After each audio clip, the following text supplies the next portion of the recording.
আমরা গেলাম সমস্ত আম পাবলিকের কথা যে আমরা উন্নয়ন চাই, সেজন্য এবারও বিধায়ক হিসাবে এমএলএ কি চাই। আমরা উন্নয়ন দিতে গেলে এমএলএ সৌভিক হোসেনের কোনো বিকল্প নাই।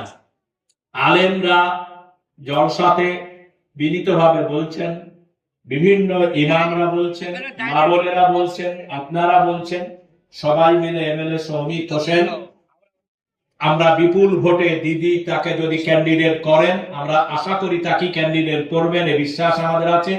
তিনি আমাদের এমএলএ। এই রাস্তাটা যেটা আপনারা দেখলেন বোলতলা থেকে এই যে আমিরাবাদ, আপনারাই বলেন, একটা হাত তুলে বলেন তো, সাক্ষী দেন তো যে এই রাস্তাটা দরকার ছিল না ছিল না। অতএব আপনারা এই রাস্তার উন্নয়ন হয়েছে, আপনারা সবাই মিলে থাকবেন। আমরা সকলকে ধন্যবাদ জানিয়ে শেষ করছি। জয় বাংলা।